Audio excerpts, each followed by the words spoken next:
Good evening, everyone. It is 6 o'clock and I'd like to call the meeting to order. Members of the public are invited to participate in this meeting of council by accessing the meeting, which will be live streamed on our Middlesex Centre YouTube channel, or by contacting the municipal clerk to receive the registration link to join the meeting being held electronically.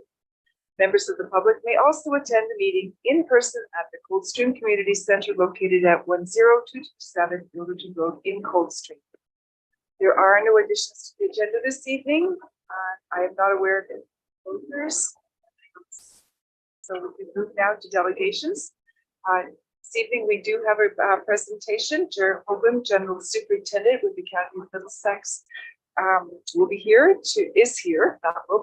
be presenting about the Association of Ontario Road Supervisors Roadshow.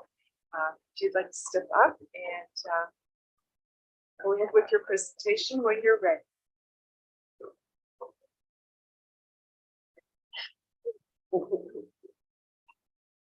Thank you, Mayor DeVete and Council. I'm John Mayhew. I am the Executive Director of AORS, the Association of Ontario Road Supervisors. Thank you for giving us some time on your agenda to share some, what I'd like to say is some exciting news.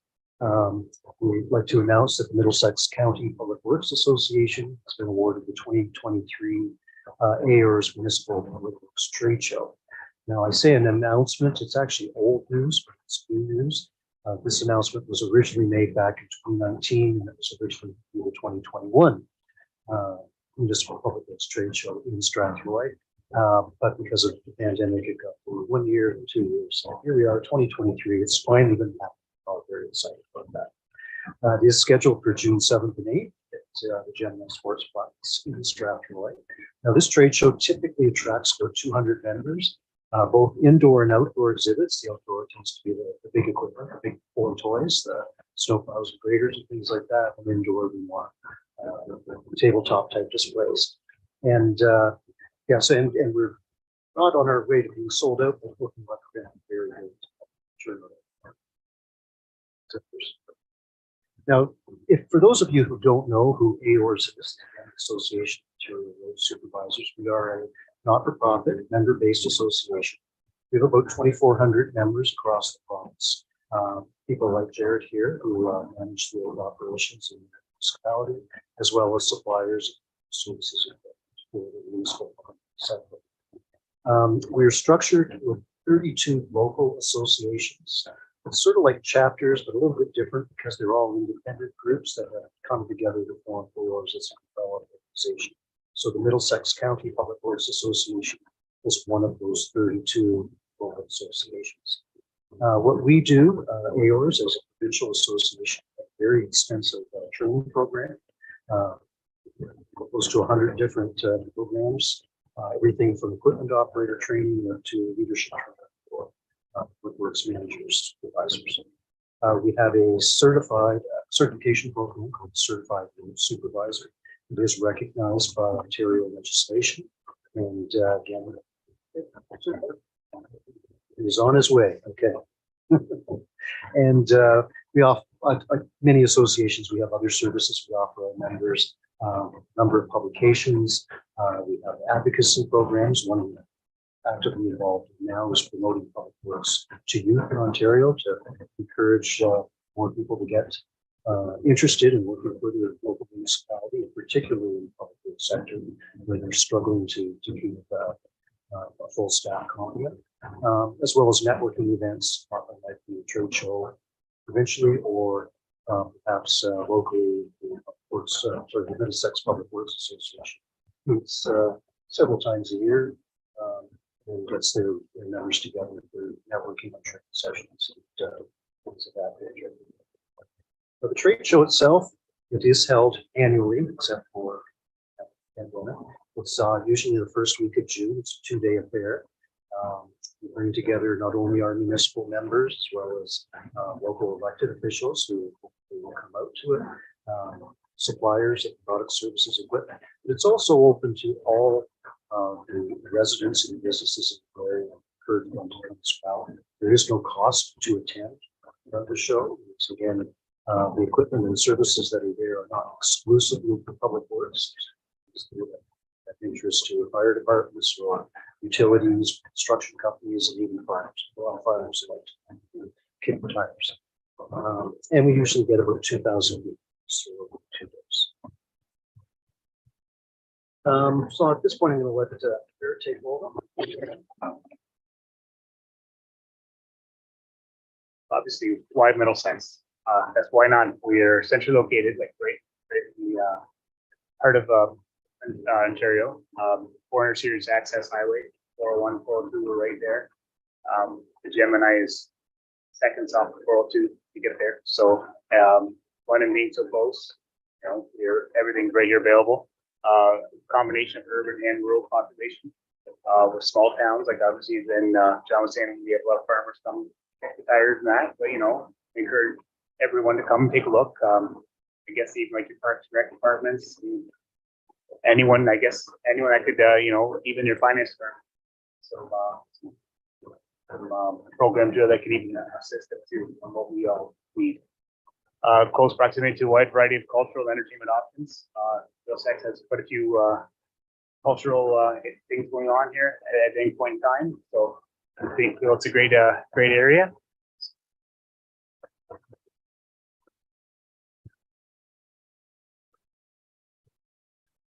Local benefits, provincial closure for AORs, closure for Middlesex County, provincial closure to all the municipalities in Middlesex, such as Middlesex Center.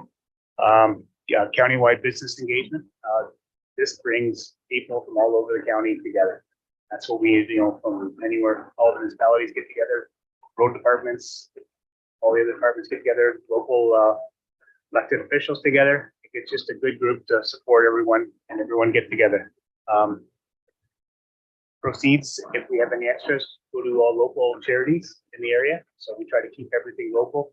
Nothing leaves Middlesex County. We try to keep everything as together as we can. Dollars, and then obviously dollars spent in the restaurants, accommodations, and local businesses. So everything's like spin off of the show. So everyone can support the local municipalities, businesses outside of Strathroy, which would be Middlesex Center, and even doorsteps. So yeah, we promote everyone to come see all of Middlesex County. Our organizational team, it's a cohesive group of municipal staff, suppliers, and contractors. We have people from all different, we put a few people from Middlesex road department on it. We have numerous staff from all over the municipalities on it. Some different contractors and some suppliers. Working together to promote association, county, and public works in general. So just everyone just coming together to, you know, for one greater good. So the next steps, well, obviously we're engaging with local councils, such as yourself, to encourage staff support. We've had some of your staff, we're right now doing our meetings over Zoom, start our team meetings, and we've had numerous of the staff come and help us on that, and they've been great attributes there. Right now we're finalizing planning, the many aspects that are still required. The main stuff is done. We're just now finalizing, fine tuning, just putting the final touches in the paint, I guess, on the final product. So, to say the least. And then obviously we're building on the success from previous shows. I know John mentioned last year Barry had it, and we were there at their show, and we had to promote our show. We had a booth there, and we had to do a promotion to come to our show. And then we did see how things operate. We start talking to the association there and what they did and what they liked, and what they would do differently. And I think everyone just works together from across the province, which makes it even better. So I guess we appreciate support. I guess we would love to have all your staff as much to attend and assist in the planning and execution of the event. They have been. Encourage staff from all departments to attend the trade show. Promote local business benefits of the trade show to local businesses. Anyone else, anyone that you deal with, and your contractors you deal with, please inform them that about the trade show coming along. And then the biggest thing we just wanted to kind of anywhere you actually, if you could just promote, we have a sign out in your hallway there. We've Andrew brought there last week. So, and yeah, we're just here to have a good time and get together, and we can learn some product at the same point.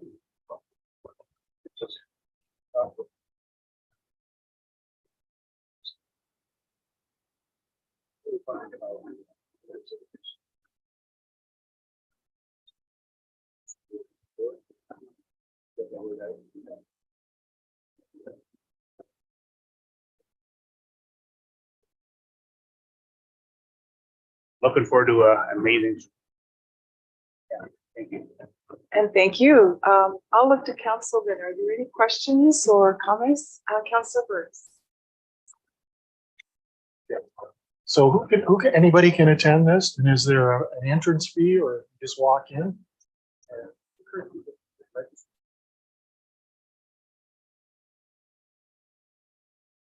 And how do you do that? Is it, you have an online presence where you pre-register? Okay, thank you. There's one thing with I remember last year, there's this little boy, Greek baby, and the mom was walking around there and he was so excited. He ran on there like he was just like, look at the tires, look how big the tires are, look at the toys, mom. Like, oh, they're not toys. But he was pretty excited to be there. So, and that's what I got most out of last year's show. Well, I was thinking along that same line. I was thinking about a couple little kids I know that would just go bananas. Yeah. They would love to be there. And I don't think it's just limited to young people. I think the whole concept of promoting our area, Middlesex County as a whole, and opportunities for local businesses to promote what they're doing and see. I mean, as people drive in, they see the restaurants and the facilities that are around here. So that's great. And also good learning about your emphasis on the idea of exposing young people to an industry. I mean, every municipality right now is looking for employees. It's a problem across all of Ontario, and learning about what kinds of job opportunities there are sector is really beneficial. So appreciate your time. Thank you for coming tonight and giving us a lot of good information. Thank you. Okay, we can now move to the adoption of the minutes. We have a motion before us that the minutes of the council meeting held on March 1st, 2023 be adopted as printed. Do I have a mover, please? And a seconder, Councilor Burns and Councilor Arts. All in favor? And that is carried. Thank you.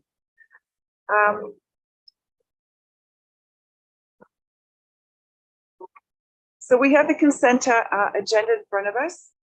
We are going to pull item number 6.9. Here it is, 6.9. And we're going to deal with that one first. And then we'll work through the others as we get through this one. This is the item that we deals with the official plan amendment request to revise the schedules. And I think Thank you, Madam Mayor. Through the chair to members of the council, there were a couple of questions that arose at the time of publishing the agenda with respect to this report item. Just a quick update so I can speak to it. So for this, essentially, it's a request that was put forward, more of a reminder with respect to dealing with previous history. So this report is more of a housekeeping update. Because precedent was set back in 2012, where an OPA was passed at that time to accommodate for this small low-income area of about 12 to 13 acres. And so we've acknowledged this now to bring it forward to council, and we've accommodated this land using the schedules that are attached to the report so that this little development will okay, thank you for that. Are there questions? Sorry, Councilor Beckerman.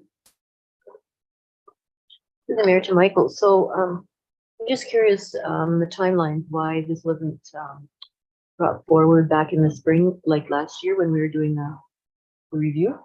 Yeah, through the chair to Councilor Heffernan, this correspondence was received as a reminder to council. However, it was overlooked in the process, and perhaps we should have looked at that more closely. But correspondence did come in throughout the official process. Councilor Arts?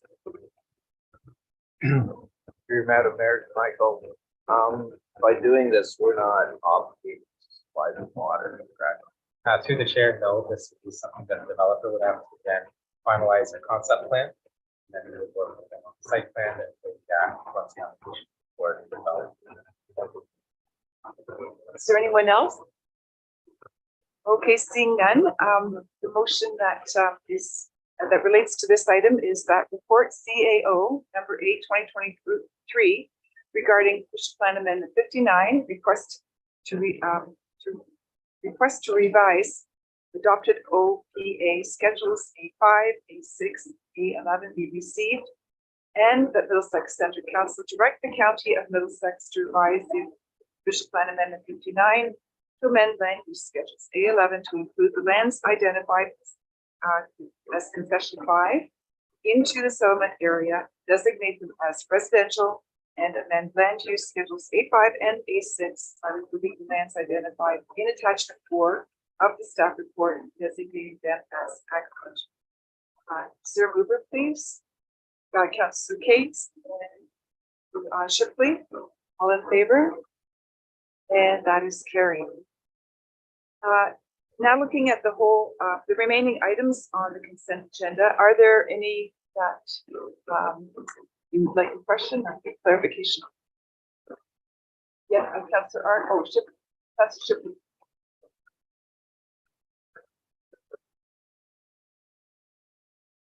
Thank you, Madam Mayor. Through yourself to Rob. Tenders for the vehicles, replacement vehicles. Just wondering what was so complicated with the tender requirements that we only had one person bid on that, like tender specifications. Like I understand it with like chief's order, fire truck, order, plow truck. But this is a pretty straightforward vehicle. So through the mayor to Councillor Shipley, yeah, I wouldn't say there's anything complicated about it. It's not the first time that we've seen that there hasn't been much of a desire to bid for some of the standard vehicles. For whatever the reason is, I'm not sure what that is, but yeah, we've reached out to different dealers before and get little response to that. So then there was another, no one else did actually bid on it? Or Nobody else bid on it. oh, nobody else bid on it? No, Okay, yeah. I read that wrong. I thought there was someone did, but didn't meet the specifications of the tender value. Oh, sorry, yeah, yes. If that's the case, it may not have been anything complicated though, but it's only a minor if there's a date missing, right? They have to meet the specifications. If they don't have a signature, right? I'm not sure specifically what that was, but in general, I say we do have difficulty getting a number of bidders on these vehicle requests. Okay, thanks, Rob. Anyone else? I don't see any hands, so we have a motion before us that consent items 6.1, skipping number 6.9. So it's through 6.1 through 6.8. We're not looking at 6.9. Be adopted as recommended. Councillor Burrs and Councillor Cates, all in favor? That is carried. Thank you. Okay, moving on now to staff reports. The Director of Public Works is going to give us an overview of SPEDA Standards Results Award. So thanks, Madam Mayor. So I'm actually going to pass this on to Eric. He's going to give the presentation tonight. Thanks, Rob.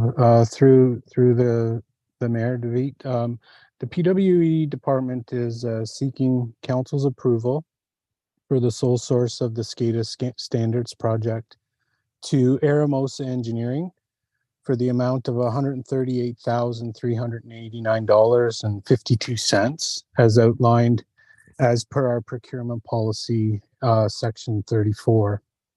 We're requesting your approval. Throughout 2022, the Water and Wastewater Department worked closely with Aramosa Engineering to develop a SCADA roadmap. And their SCADA roadmap plan was to allow us to understand and identify our long-term needs for our SCADA goals in the Water and Wastewater Department over the next 2 years, or 10 years, sorry. So the request is to keep this momentum going due to the success we've had with working with Aramosa. Their very in-depth knowledge of our system now and their expertise in this field. They understand everything that we do. We've worked with them. We have established a great relationship. So we would like to keep going with this department, and we hope we can retain your approval to carry on with this project. Is there any questions? Okay, thank you for that presentation, Eric. I'll look to council then. I'll start with Councillor Burrs and then Deputy Mayor Brennan. Review to Eric. So I presume we don't have a standard system. Is that correct, through- Eric? Yes, through you, Mayor. No, currently we don't have a standard for our SCADA. So with this standard, it Okay, so- will allow us to roll out new hardware, software, any integration that we need in a standard approach, and we won't have the piecemeal type of system that we have going forward. And it will be applied to any further maintenance activities and or capital projects that come forward in the So just in the out of municipality. curiosity, what's the network for SCADA? Is it dedicated or is it just an internet connection? It's a dedicated system. Yes. Thank you. Mayor? Yeah, just a comment. I think this sort of thing in the wastewater area is extremely important. As council sitting here, we're ultimately responsible for what goes on here. And to have a company come in that's familiar with our systems and is updating them and making them better, I think is something that makes me sleep better at night under the Water Act and that. So I'm glad to see it. I don't see any hands. I just had one little question, Eric. We're doing new processes, new equipment and so forth. I'm assuming that there's a standards or training part that's integrated into the process for staff, or could you just give us a little information about how they're going to be moving through that journey? Yeah, through back to you, Mayor. We will work with this project. I have all my team, all the operators work together. So they work from the very beginning. We establish what we want to see as a system. And then as the system gets built out, and that was identified through the roadmap that we did last year, we will work with Aramosa, and they will provide training and anything that we need to make sure that this project is a success. And the team has bought into this project and are thoroughly on board and want to see the upgrades and changes made as well. Makes their life easier, streamlines processes, streamlines anything that they do, as well as couples all different alarm channels into one area, and the operators know exactly what they're looking at and exactly where they're going and what they're heading into. Awesome, thank you. I echo the deputy's remarks there. I think we can all sleep better at night. It's this modernization and making it really easy for everyone to do a good job. So thanks for that report. You're welcome. Don't see any more hands. So we have a motion before us that report PWE 15/2023 regarding the SCADA standards consultants award be received, and that the SCADA standards be awarded to Hermosa Engineering Inc. in the amount of $138,389.52. Taxes are not included. And further, that the mayor and clerk be authorized to execute the necessary contract documents. Is there a mover, please? That's Deputy Mayor Brennan, Councillor Heffernan. All in favor? And that carries. Thank you very much. Moving on to item 7.2, this is an application for a zoning bylaw amendment. We have Marion Carroll in attendance to provide an overview of the staff report.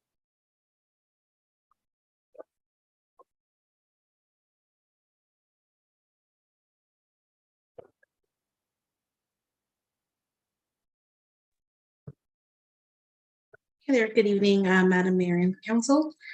I will present the report in a few moments. Okay, so the purpose of the staff report is to provide Council with a recommendation regarding the zoning bylaw amendment application for the lands known as 23778 Richmond Street. The application requests to add a cidery to the list of definitions in the zoning bylaw, and it will permit a cidery within a new site-specific zone for the property. So this application was heard at council at the February 15th meeting, and it was recommended for the application to be deferred until outstanding comments from MTO have been received, and we received support from MTO. So since that meeting, we did receive confirmation that MTO was satisfied with the rezoning application and that the municipality can proceed with the decision of the amendment. So as mentioned during the public meeting in February, staff are generally satisfied with the application and support to permit a cidery on the lands. We did review the definition that the applicant had provided, which is similar to one in another local municipality. However, we do suggest revising it just to include additional accessory uses to a cidery. So that includes a hospitality area and a tasting room. While that may not be what the intended uses for this property, we just want to have a very flexible definition so that future cideries can adopt that use and have the option to do that on their property. So as a result of my review, I've determined that the zoning bylaw amendment request as amended is consistent with the provincial policy statement, the County of Key Middlesex Center's official plan, as well as the zoning bylaw. And that it can be approved. And this opinion is provided with the benefit of receiving all comments from agencies and from area residents. Should any new information arise, council is advised to take this information into consideration. Thank you, and I'll be happy to answer any questions. Okay, thank you, Marion. I'll look to council then for any comments. Councillor Burrs. Couple comments first, then a question. I like this cidery thing, and there's Greg Krenick here. You're not him. Okay. I like this planning justification report. Very thorough. And to you, Miriam, we can just create a new zoning classification called cidery, or is that out there? Yeah, so we can add new definitions to the zoning bylaw. The definition that was provided by Mr. Prenigan was a copy of the, I believe it was Thames Center's zoning bylaw. They do have a cidery established as part of the Heman's facility. So they essentially used that definition and requested to be amended and added into the zoning bylaw. Okay, thank you. Is there anyone else? Councillor Shipley. Thank you, Madam. Just a question for my own interest to the fire chief. Colin, does this change anything as far as inspection goes now that they are serving liquor at that location? Or cidery, whatever you want to call it? Not really. I guess it depends on how many people are going to be there. So it'll all depend on occupant loads. So the occupant load of that building will determine the town already. And from there, we'll look at how many people they're allowed. And then based on size and what they're going to be looking for, whether it's they're going to have tables set up or just sitting or dancing space, that'll depend on the overall. Okay, thank you, Chief. Is there anyone else? Seeing none, we have a motion before us in that case, and it is that the zoning bylaw amendment application ZBA 13/2022 filed by 2225660 Ontario Limited to add a new definition of cidery and rezone the subject property from the agricultural A1 zone to the site-specific agricultural exception 40 A1-40 zone for the land municipally known as 23778 Richmond Street be approved. Do I have a mover, please? And a second by Councillor Shipley and a second by Councillor Carr. All in favor? And that is carried. Thank you, Marion. Okay, that brings us to the end of this meeting, and now we have to adjourn the regular meeting at 6:30 in order to sit as a committee of adjustment under Section 45 of the Planning Act 1990 as amended to consider the minor variance applications listed on the March 15th, 2023 Council agenda. Have a mover for that motion, please. Councillor Arts and Deputy Mayor Brennan in favor, and that is carried. So just to open the meeting, I'm going to mention that members of the public that wish to receive further notification on any of the minor variance applications that we're considering this evening, I ask that you please send an email to planning@middlesexcenter.ca requesting further notification. Please be advised that comments expressed in written material presented are a matter of public record. If you have questions on any of the applications being heard today, we ask that you direct those to the appropriate planner on file. Members of the public that have requested to speak will be given a maximum of 10 minutes to address council and provide comments on the applications. In keeping with our procedural bylaw and our RSO policy, I would remind all of our meeting participants to use respectful language and uphold our values of cooperation, trust, and openness. There is an order to how we move through the agenda. Procedure is same for each application, and the order is as follows. I'll first ask the planner to explain the purpose of the application and hearing and to present the staff report. The applicant or their agent has the opportunity to speak to their application. Then the public who have registered and who are in attendance will be asked for their comments. Please state your name so that it can be noted in the meeting minutes. Then the municipal clerk or the planner will note additional comments received, circulated agencies, and the public not included in the planning report. Then I'll look to the committee who will ask questions of the applicant or staff and or staff. And then finally, I'll ask that we consider motions regarding the application. Now we'll go to the first item here, and Dan Fitzgerald is going to be providing an overview of the staff report. The floor is yours when you're ready, Dan. Through the chair, thanks, Madam Mayor and members of the committee. So, as indicated, my name is Dan Fitzgerald. I'm representing Middlesex County, providing professional planning services here to Middlesex tonight. So the purpose of the first minor variance application, which is A-2/2023, is an application to seek relief from the zoning bylaw as it relates to the minimum rear yard setback requirement for a covered deck in the urban residential first density exception UR1-28 zone. The applicant is requesting a minimum rear yard setback of 5.17 meters, whereas the bylaw requires a rear yard setback of 8 meters. And the effect of the proposal is to facilitate the construction of a covered deck, which is located at the rear of the property. So the subject lands are located within Kamoka. They are bounded by commercial and agriculturally zoned lands to the northeast, single detached dwellings to the south and east, and townhomes to the north. The lands currently consist of an existing single detached dwelling. Again, the owner is seeking permission to maintain a constructed covered rear deck off the rear of the newest detached dwelling. As a covered deck attached to the main structure, the bylaw does interpret it as part of the main structure, which the minimum rear yard setback for the main structure is the required 8 meters. The applicant again is requesting the setback to be reduced to 5.17 meters. The property is designated south area in county official plan, residential Middlesex Center's official plan, and it's zoned urban residential first density exception 28 zone in the bylaw. So as indicated in the planning report, I have reviewed the application against the board for a test for minor variance. Those being is a minor in nature. Does it meet the intent of the official plan and zoning bylaw? And is it considered appropriate desirable development? I am of the opinion that the requested reduction to the rear yard setback does meet the board tests, and that the reduction is not anticipated to have negative impacts on the surrounding properties. So as such, I am recommending approval of minor variance application A2/.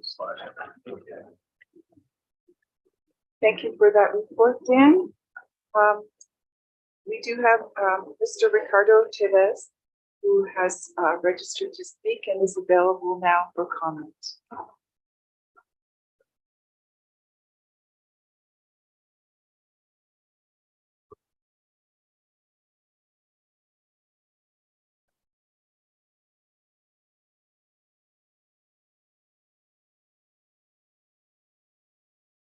And then you can put it open if you want your camera I think we can hear you. Is that you, Mr.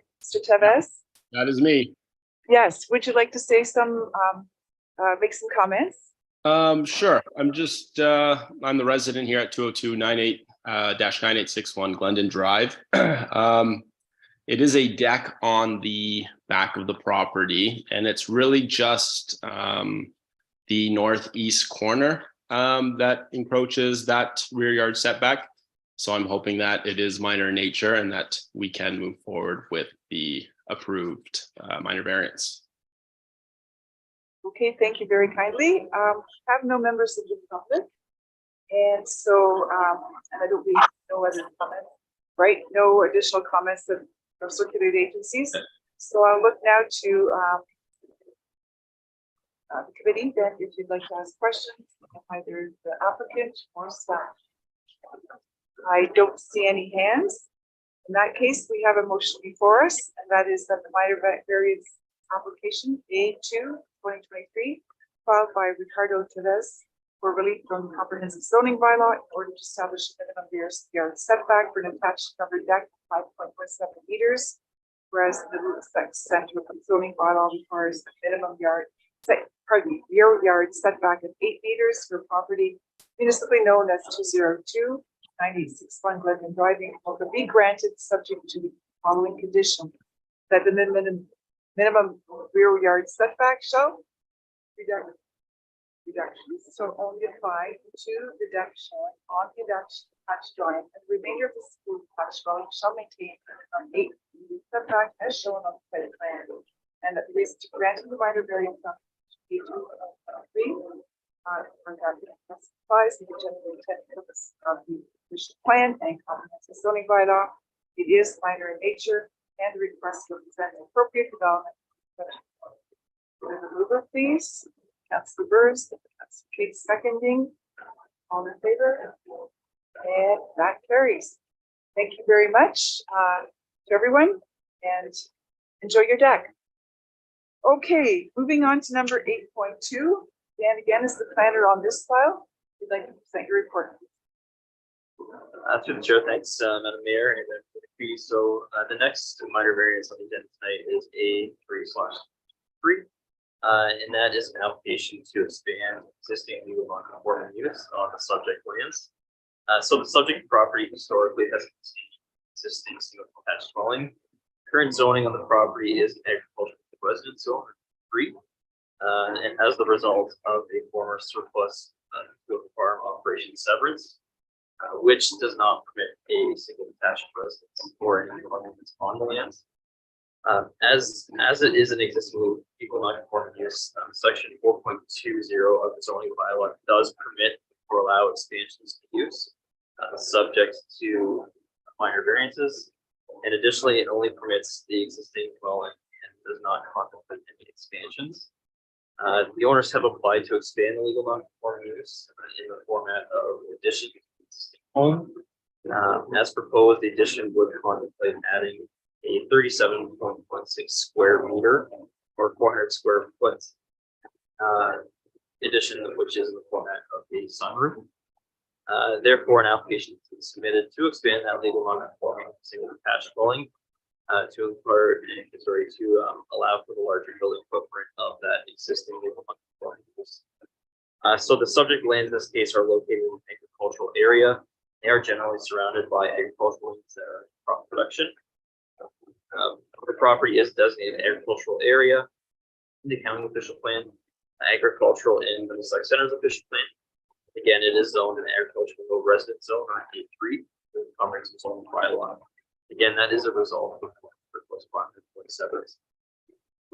the Planning Act does provide the committee of adjustment with the authority to permit the expansion of a legal non-conforming use, so long as the expansion will not increase the non-conforming nature of the property.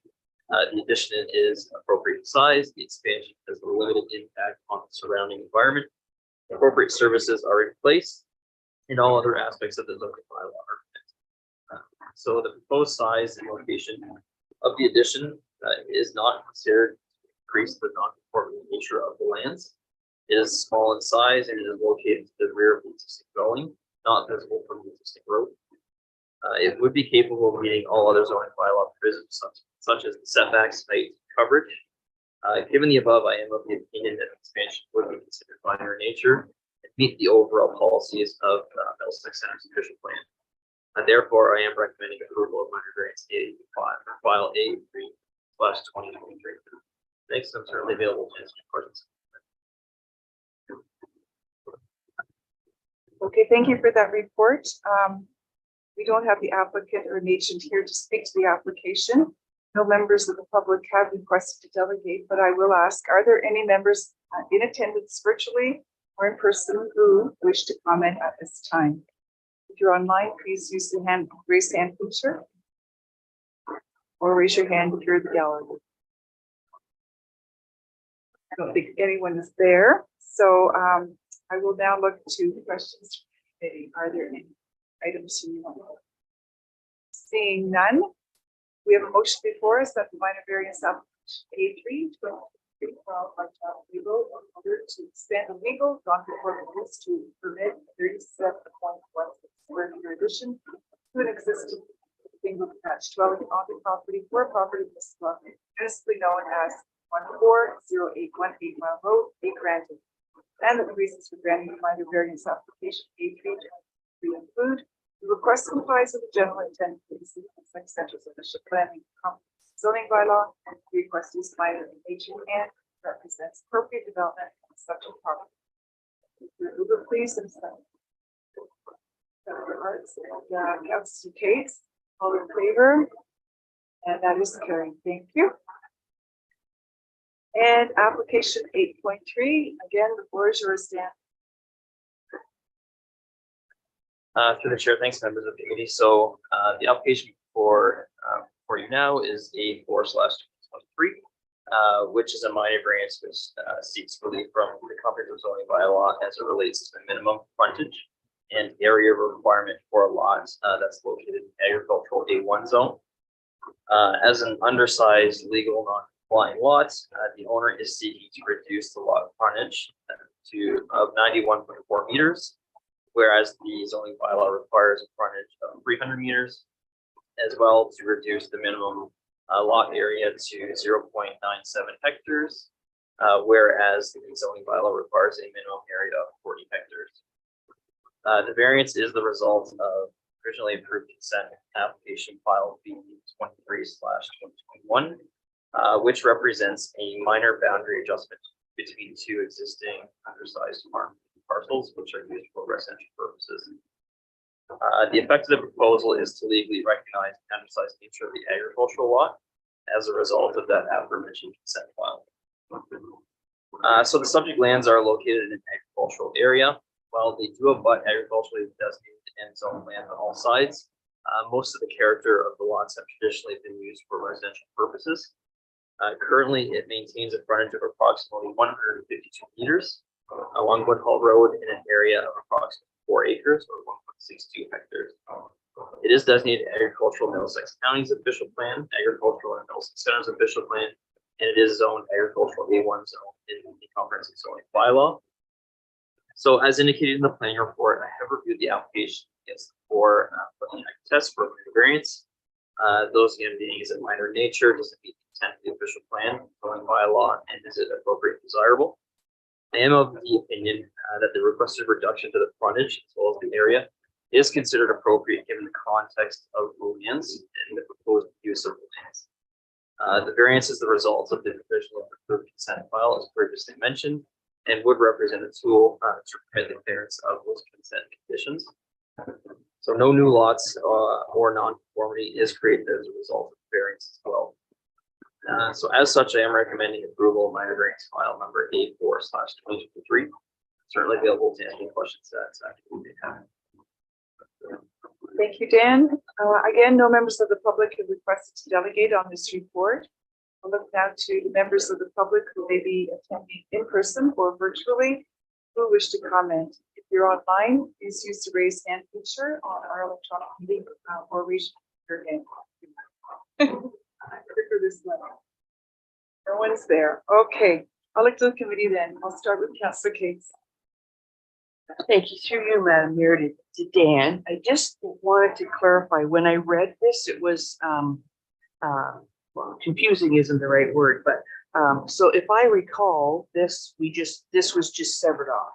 So you might have answered one of the questions. So this is a condition on that other severance. So what was confusing here is it says in the background it's 4 acres, but then in the requirements in your little chart there, it's talking about 99 acres and relief is 2.4, and the frontage. So I'm just wondering, what is this condition, or what is it all about that we have to, what's the point of this condition, I guess is what it is.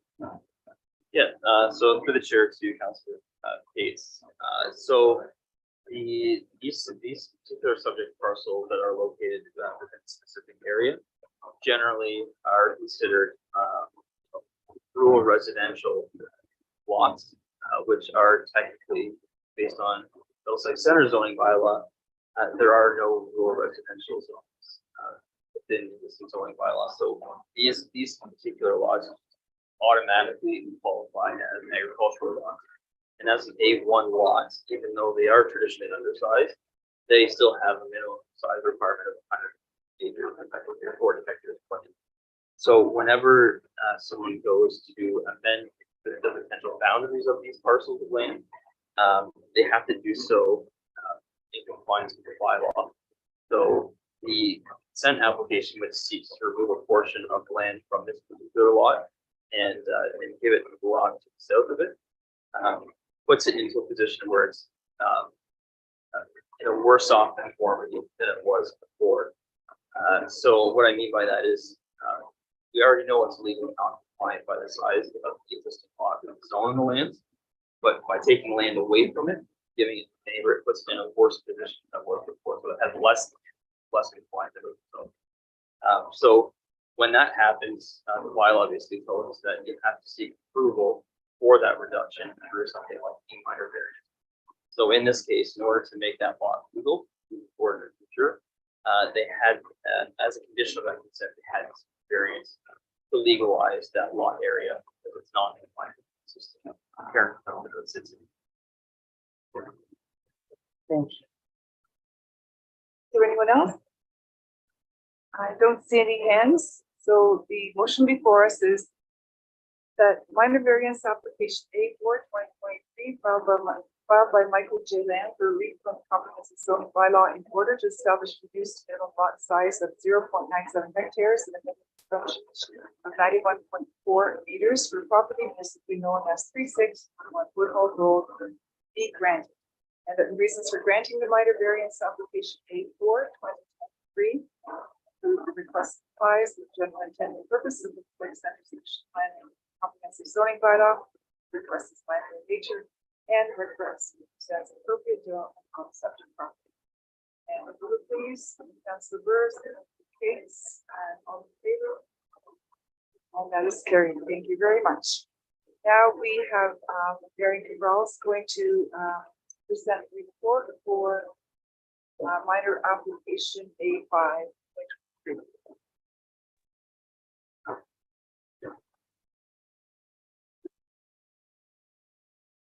All right. Thank you, Chair, and through you to the committee. The municipality received a minor variance application, A5 2023, for the property located at 13178 Ilderton Road. This property is located on the north side of Ilderton Road and west of Timberwalk Trail. The variance seeks relief from the zoning bylaw with regard to establishing a reduced minimum outdoor amenity area at 30 square meters, whereas the zoning bylaw requires a minimum of 45 square meters per unit, and to reduce the minimum width for planting strip between a driveway and a property line to 0 meters, whereas the zoning bylaw requires a 1 meter minimum. The applicant is requesting the minor variance to facilitate the development of their land for 5 apartment units, and to accommodate the required parking spaces as well as the driving aisle. The property is currently zoned as urban residential third density exception 19 and is within the village center designation of the official plan. So this property abuts residential uses to the east, as well as the Ilderton Agricultural Society lands and the arena to the west and the north. This application was circulated to area residents as well as agencies. At the time of writing my staff report, I did not receive any comments from the public. However, I did speak with an area resident who did not have any concerns with regard to the variance itself, but requested some some additions to the site plan, such as planting cedars along the eastern property line, as well as providing an oversized fence to hide the view of the proposed building from their property. Staff reviewed the requested variance against the 4 tests of a minor variance. Staff have determined that the variance request can be considered minor since the decrease in the amenity area and the planting strip is a result of conformity to other requirements of the official plan, of the zoning bylaw, such as the parking space requirements and the drive aisle widths. Staff determined that due to proximity to the arena as well as the parklands and the provision of some amenity area on site, that the variance can be considered minor. Further, with regard to the reduction of the planting strip, this is to accommodate a 2-way driving aisle on site. Since the abutting lands consist of a narrow grass strip and then a retaining wall with no driveway access or buildings, the variance can be considered minor since the impacts would not be significant. Further, staff determined that the variance is also an appropriate use of the land and also maintains the intent of the official plan as well as the zoning bylaw. Given my review, staff recommend that the application be granted and that the reasons for granting the minor variance application is that it meets the 4 tests of a minor variance and that is appropriate development of the lands. Thank you, and I'll be happy to answer any questions. Thank you, Marion, for that report. I'll ask Mr. Andrews, would you like to speak to the application or make any comments?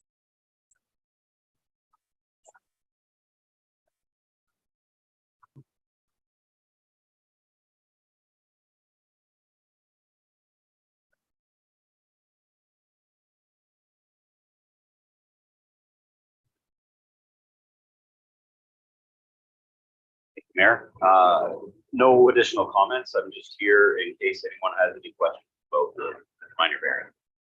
Thank you. Alrighty, we don't have any members of the staff. If anyone in line would like to raise their hand. There. Okay.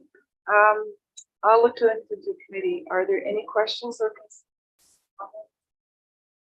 I don't see any hands. In that case, we have a motion before us. That minor variance application A5 2023 filed by Andrew Douglas on behalf of 1917155 Ontario Inc. for relief from the comprehensive zoning bylaw in order to establish a reduced minimum outdoor amenity area of 30 meters squared for dwelling unit and a reduced width for a planting strip between the property line and driveway of 0.0 meters for a property municipally known as 13178 Overton Road be granted. And the reasons for granting the minor variance application A5 2023 with the request complies with the general intent and purpose of the Middlesex Center's official plan and comprehensive zoning bylaw. Request is minor in nature and the request represents appropriate development on the subject property. I do the mover, please. And thank Councilor Heffernan, Councilor Arts. All in favor? And that is carried. All right. Thank you very much. Thank you. And that brings us to end of this section. The motion before us is that the Committee of Adjustment adjourn at 6:54 p.m. and Council resume their regular meeting. The Council move into planning meetings also at 6:54 pursuant to the Planning Act RSO 1990 as amended to consider the applications listed on March 15th, 2023 Council agenda. Will please. Councillor Cates and Councillor Shipley, all in favor, and that is carried. The process here is like the one we just completed. I'll go through the order of proceedings to remind everyone as we move through. The first file that we have is for 16 Victoria Street, and Dan, floor is yours when you're ready. Through the chair, thanks, Madam Mayor, members of council. So item 9.1, consent file B1/23 is a consent file which is seeking to convey land for lot addition purposes, having an area of approximately 733 square meters to be merged with the abutting lot legally described as part of Part Lot 9, 47, and municipally known as 12 Victoria Street. The lot addition would add to an existing lot an area of approximately 2,056 square meters, making the combined total lot area approximately 2,819 square. The remnant lands would be reduced to an area of 3,645 square meters. And the remnant lands contain an existing single detached dwelling, while the lands receiving the addition in an existing single detached dwelling, as well as the associated residential accessory uses. While the lands that are subject to the transfer are currently vacant. The lands are located within the settlement area of Delaware. They are bounded by residential lands in the format of single detached dwellings on the north, south, west, as well as lands identified for future development purposes to the east. The subject lands are designated settlement area in the county official plan, residential and Middlesex centers official plan. They are zoned in community residential first density in the comprehensive zoning bylaw. So for clarification to the public council, the applicant is requesting to amend the boundaries of the existing lot to create two more regular shaped land parcels. I have reviewed the application and note that the proposal to increase the lot to the south, that being 12 Victoria Street, is considered appropriate and desirable, as it would establish a more regular lot pattern and remove the existing flag-shaped parcel from plans. As no new lot is being created, I am satisfied that the proposed adjustment can be adequately addressed through the conditions of approval, thus ensuring that the development would be consistent with the provincial policy statement, conform with Middlesex Center and Middlesex County plans, and also comply with Middlesex Center's comprehensive zoning bylaw that does represent sound land use plan. So given the above, planning staff are recommending the application be approved, subject to conditions that are outlined. Thank you. And I ask the questions. Okay, thank you for that report. I will ask, are there any members of the public in attendance virtually who wish to comment? Please use the raise hand feature of the meeting now, or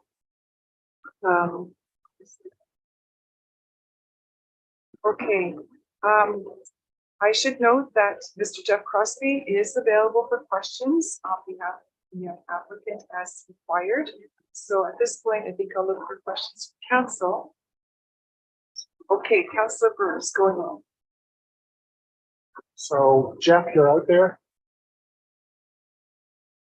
Yeah, they'll bring him on now.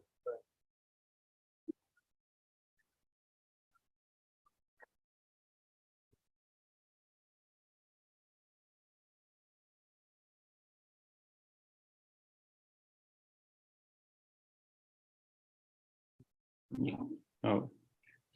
Hi there. Good evening. Hi there. We have a question for you from Councilor Burns. Yes. Hi, Jeff. So Yolanda is selling her house, so that was an odd piece of property and it goes 9 years. So you're just looking to add to your property and square it up? Is that it? Yeah, we just really enjoy having the woods, so we would like to just be able to maintain it as our yard. So it's That's my only question. Thank you. For anyone else? I don't see any hands, so we do have a motion before us, that consent application B1 2023 filed by Jeff Crosby on behalf of Yolanda McIntosh in order to permit the adjustment of a boundary by conveying approximately 733 square meters from the part lot 9, Plan 47, Part 1 to be merged with the abutting lot. Legal description as follows, known municipally as 16 Victoria Street, be granted. And that the application for consent B1 2023 be subject to the 10 conditions noted in the staff recommendation, and further that the reasons for granting the consent application include that the proposal is consistent with the provincial policy statement, County Middlesex, official plan, and the Middlesex Center plan, and subject to the conditions the proposal would comply with the Middlesex Center comprehensive zoning bylaw. Do I have a mover, please? Councilor Burrs, Arts, all in favor? And that carries. Thank you very much. Alrighty, moving on to number 9.2. And this is Marion's file. When you're ready, Marion, the floor is yours. Thank you, Madam Mayor, and through you to council. The municipality received a zoning bylaw amendment application to remove the holding symbol from part of the Kidney Blue subdivision in Kamoka.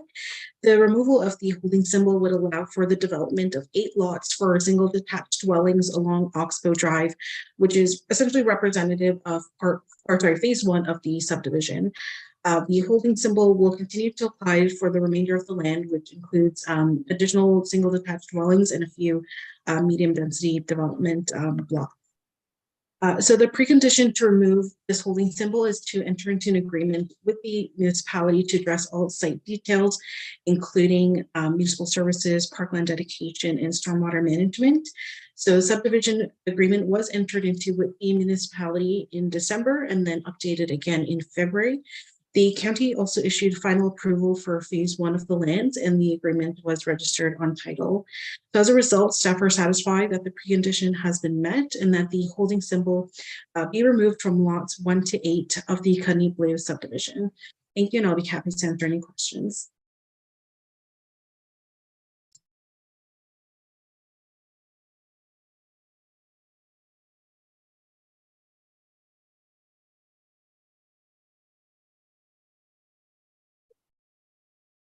That was it?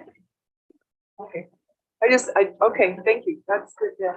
I don't have anyone registered to speak to this. I'll ask if there's anyone attending virtually.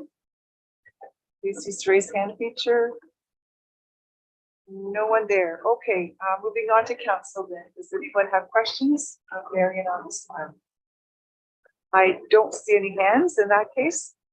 The motion before us is the request by Baker Planning Group on behalf of 2270-942 Ontario Limited to remove the H1 holding symbol from the zoning of the land known legally as part of concession 2, part lot 6, Middlesex Center, be approved. Mover, please, and second. Deputy Mayor Brennan, Councilor Kate, all in favor? And that is carried. Thank you. Moving on to 9.3. This is also your file, Marion. Go ahead, please.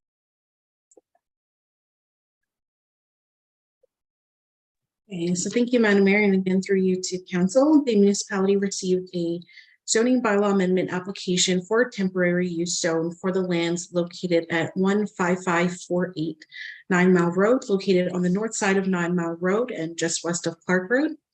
The purpose of this report is to make a recommendation on the requested zoning for temporary use to permit the construction of a new single-family home while living in the existing dwelling on the property. The temporary use would apply for a period of up to 3 years, and upon expiration or completion of the new dwelling, the existing residents would need to be removed from the property. So the subject area has, the subject property has an area of approximately 40 hectares and is surrounded by agricultural lands. The land itself contains an existing single-family home, as well as a few agricultural buildings and land and crop production. So this application was circulated to area residents, agencies, and staff. Staff did not receive any comments from any area residents or agencies. Staff have requested that the applicant submit a total deposit of $15,000 and enter into an agreement with the municipality to ensure the removal of the existing residents. We also note that the applicant did apply for a temporary use zone back in 2020, and it has since expired. And at that time, the applicant entered into an agreement with the municipality and submitted a deposit of $10,000. So as a result of this new application, the municipality has requested to enter into a new agreement to extend that temporary use provision and submit a $5,000 deposit for a total of $15,000. Finally, staff have determined that the application is generally consistent with all applicable policies in the PPS, the County Official Plan, and Middlesex Center's Official Plan as it relates to permitting a single-family home in agricultural areas. Planning staff determined that the requested zoning bylaw amendment for a temporary use zone for a period of up to 3 years is consistent with all policies, and that we recommend approval of the temporary use zone and that the owner enter into a temporary use agreement with the municipality. Thank you, and I'll be happy to answer any questions. Thank you, Marion. Are there any questions on this from council? I don't see any hands. The motion before us is that zoning bylaw amendment for application ZBA 2023 for temporary use zone filed by Carl Pfister to permit, two single detached dwellings on one property for up to 3 years to allow a new residence to be constructed on the land known as 15548 9 Mile Road be approved. And that the owner be required to enter into a temporary use agreement with municipalities to deposit of $15,000 to ensure the removal of the existing residence. Is there a mover, please? And a second. Councillor Shipley, Councillor Heffernan, all in favor? And that is carried. Okay, thank you for that again, Marion. And we're done with our planning pieces. I'm going to ask for a motion that the public meeting adjourned at 7:06 p.m. and council resume the regular. Councillor Burrs and Councillor Cates, thank you. All in favor? And that is carried. Okay, we don't have any notices of motion this evening. We have a number of correspondence items, but I ask that we go to the motion 12.1, which has a resolution attached to it. This is a motion that relates to the homeless housing and homelessness issue in Ontario. The nods, everyone's aware of the crises that we're experiencing currently with accommodations for residents. Includes the choice and variety of housing. There are different kinds of needs that people have in addition to that are all tied into one bundle. This motion really asks that we support AMO and other municipalities in Ontario in asking the government to take action on this, to acknowledge that there is a problem with the housing crisis in Ontario. Also, it asks that the government work together with AMO and other Indigenous organizations, community organizations, help partners, and that we really just buckle down and focus on this as a whole. I'm not going to read the whole motion, it's really quite long. We do require a mover and seconder to get this done. So thank you, Councillor Burrs, Councillor Kate. All in favor of that? Oh, sorry, okay. Yeah, go ahead, Councillor Burrs. We passed that.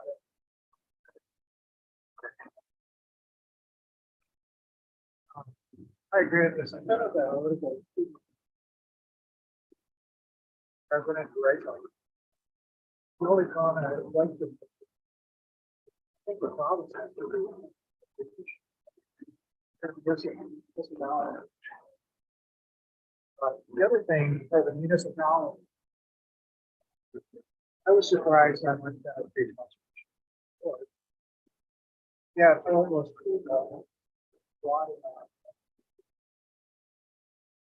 I wasn't aware of it. Shocking. It's a remote location, but what I think we should talk about is, do we have what it triggered was Kettle Creek is wherever they got it from. They've created a response. How do you interact with them? How do you escalate it up? That's available from that, but we don't have to deal with it. I'm not aware of any homeless situation, but it could be. So if you want, I could staff the contact Kettle Creek, or I can pull it in and we can talk about it. And in dealing with homeless situations, my personal comment is, you saw the city of London, law enforcement officer goes in, church would serve the deal.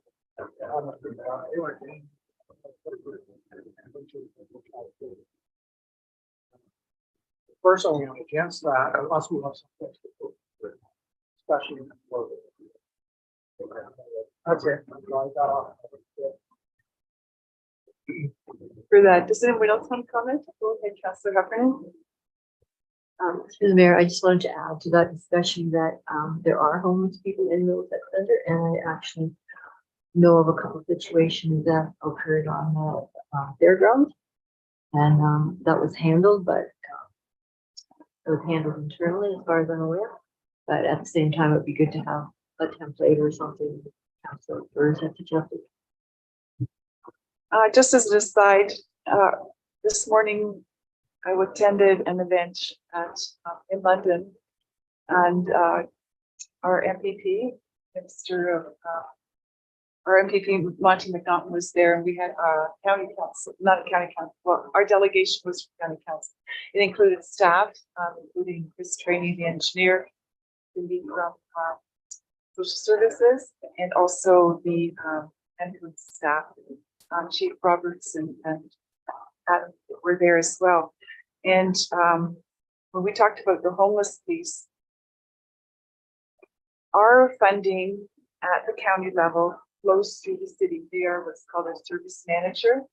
And we get $128,000 a year at the county to work on this problem.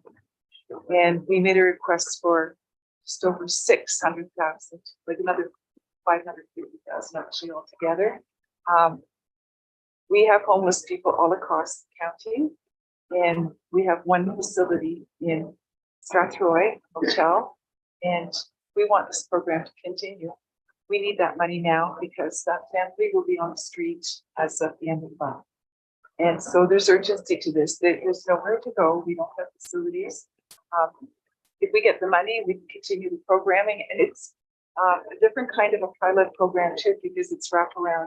So we have the community navigator. I think here, most of you heard that presentation, but the services that people need, everything from cards for cell phones to keep them going in touch with people, and food, and the accommodation at the motel, all those things are needed as a package. You can't just.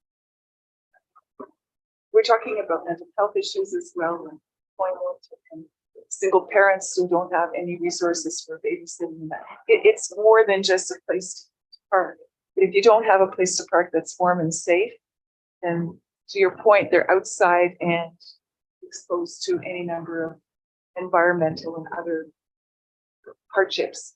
So it's really a very dire situation, and I think in some ways we're fortunate we don't have the same volume maybe of people, but that's just as a proportion of our population, we're probably the same as others, because we're not a big center. And yeah, it's going to take a lot of effort, and you're absolutely right. I think Councillor Bruce has got to, we can't fund that on our own at this level, and we don't have the capacity to do that and on taxes. So I appreciate work for this, and hopefully we will see some real money flowing down to make sure we can provide the services residents need. So I would like to call the vote. All those in favor? Okay. Alrighty. There are a number of other items here, 12 through to 12:7. Is there anything here anyone wants to highlight or speak to or mention? I don't see any hands. So the motion before us is that correspondence items 12.2 through 12.7 listed on the March 15th, 2023 agenda be received as information. Please, Councillor Shipley and Councillor Cates, all in favor, and that carries. Thank you very much. I'm going to look now to the deputy for county council update. Thank you, Madam Mayor. We did meet yesterday. We met yesterday morning for 2 hours plus on the budget. We're still having another meeting, but it looks like the budget increase is going to be 8.41% at the county level this year, mainly due to things that are beyond our control, such as the annual service, Stafford Lodge,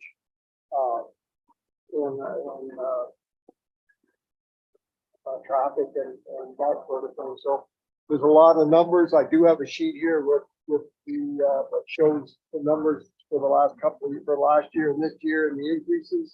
If anybody's interested, I'm not going to go into it. It's quite lengthy. It's there if you want to think something about for when you can understand. Part of the reason that Strathmere Lodge is increased service for people level, that they get more care hours per person, per resident. It's going to see more service to the residents, so we have to hire more people to look after that. The Imperial Municipal Partnership Fund increasing.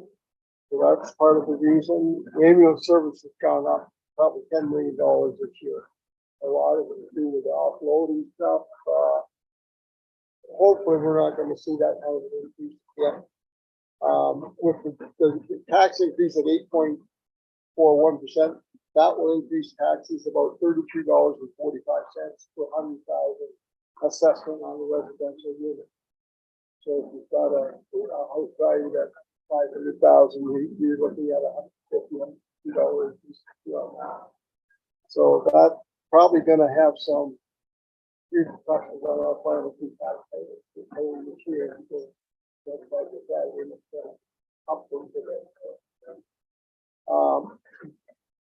The county has hired Fitch and Associates to prepare a report on land ambulance dispatch. They're a U.S. company, and they're probably the only company around that do this sort of consulting. The county is looking at trying to get a hold of dispatch services and do it in-house. We feel we can do a better job for better trained people and have the proper ends sent to the proper calls. Code 4, a lot of calls, maybe code 1 and 2. Ambulance response times are for all intents and purposes meeting with the standards that are laid out within the county for response time for the different levels from 1 to 4 codes. We have a petition from Glenwood and Melbourne intersection where, as everyone's aware, there's a serious accident probably a month ago. So the county engineer is going to be coming back with a report back to county council and we'll see what that transpires to. Middlesex County Day is May the 2nd. It's a morning thing where all the municipalities get together, different councils and staff and that get together. It's in North Middlesex this year at the community center up there. So I invite everybody to be there. Also, the Warden's Golf Tournament is going to be Thursday, June 22nd. And that's going to be at the Fox Golf Course on the Southern Highway, just up and look at the golf. So again, we keep that in mind and see what people know. Those are the major highlights. There's a bunch of contracts that we did hot mix and cold mix and curbs and pedals. Those contracts were all okay and carry on for this year. So that's the balance of that. Very much for that update. Is there anything anybody wants to ask about? Go ahead, Councillor. Thank you. To the mayor, to the deputy mayor, John. Are you talking about moving the whole CAC system to the county or Middlesex County, or the whole area to dispatches? Just the county, so they still have CAC for outside Middlesex County. I would believe so, yeah. You're just looking at the county, I believe. Yeah, and it's as opposed to provincially dispatched, Yeah. it will be local. Just locally. So we just want control of our area within Middlesex County. Okay, thank you. Okay, I don't see any more hands, so thank you for that. The next item of business is to move into a closed session. And the motion is that the Council Municipality Middlesex Center adjourns to closed session at 7:19 pursuant to section 239(2) of Municipal Act 2001 as amended to discuss the following matters. Under section 2E, litigation or potential litigation, including matters before administrative tribunals affecting the municipality or local board. And under section 2F, advice that is subject to solicitor client privilege, including communications necessary for that purpose. Uber, please. So Kate, thank you. All in favor? And we are enclosed. We'll wait for live streaming to stop.